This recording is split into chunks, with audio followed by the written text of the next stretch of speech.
October, the World Series. Brooklyn went berserk. The Dodgers were the champs of the National League.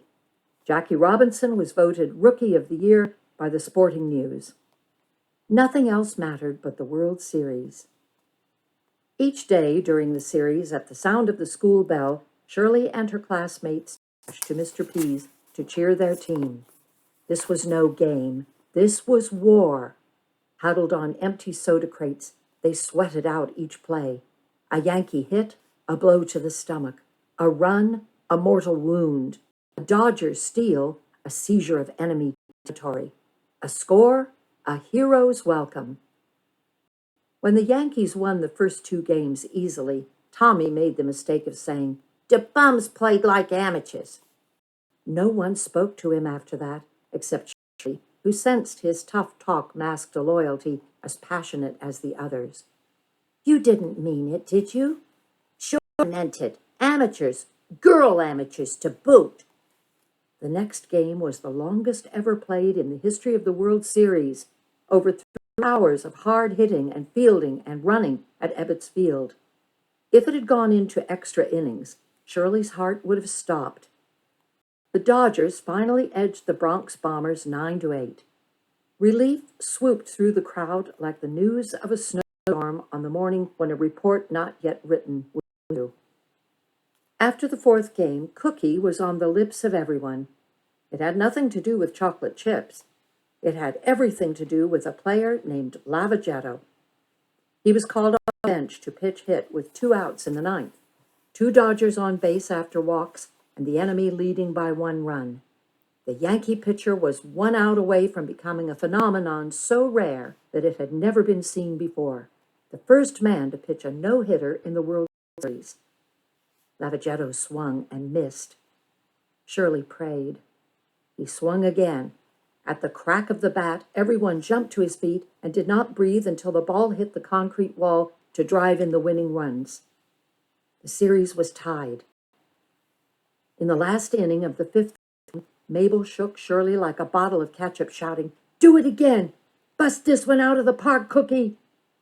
Unbelievable as it seemed, once again it was the Yankees 2-1 with 2 outs and Lavagetto at bat. But history would not repeat itself. He fanned, and the kids who had rallied at Mr. P's disappeared as silently as dandelion heads in the breeze. Tommy almost got himself killed before a pitch was thrown in the 6th game on Sunday. "It's over. The bums are through. Back in Yankee territory, they got as much chance as a guppy swallowing a whale." Even Shirley thought he had gone too far. She helped to push him out the door. The game was endless. 38 men played before it was over. Maria set a record, too. She chewed Mr. P clean out of gum. The Dodgers led throughout most of the game, but everyone knew the Yankees were luckier than mice in a cheese factory. They could not relax until Red Barber announced a Brooklyn victory, not even when there was only 1 out to go, Yankees trailing 5-8. Especially not when Joe DiMaggio was swinging the bat with 2 men on base. He had already smacked a home run earlier and could get lucky again. DiMaggio connected, walloping one 415 feet to left center. At that instant, Shirley hated him as much as she hated a waiting marriage. Even more. Then a miracle that banished every unkind thought and filled her with wonder. Gianfrido, charging from left field to the edge of the bullpen, reached behind the fence and robbed DiMaggio of his sure home run and a tied game. Screeching and leaping, the fans at Mr. P's gave a good imitation of monkeys stung by a swarm of bees.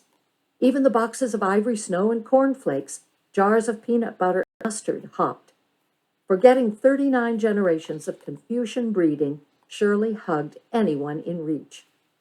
Mr. P swept her up in his arms and twirled to a song he bellowed out in Greek. Everybody started to clap in time, around and around, faster and faster, until finally, in happy exhaustion, he plopped her on the counter to mop her face with his apron. Mabel and Joseph took the floor. Like a yo-yo, the captain flung Joseph out and snatched him back. Mabel sure could jitterbug. Finally, to Irvy's horror, Maria pulled him off the freezer, and as he stood stiff as an icicle, she tap-danced about, nudging him with a shoulder, patting him on the cheek, closer and closer till they were nose to nose, and he fled into the street. Only then did Shirley notice Tommy outside, darting from car to car, kissing the hoods like a proud new papa. Any other day it might have seemed strange. Not today. The series was tied, and the Dodgers had been reborn. What happened on Monday was too painful to recall. On Tuesday, Shirley could forget everything except that the Dodgers had lost and the Yankees were the world champs.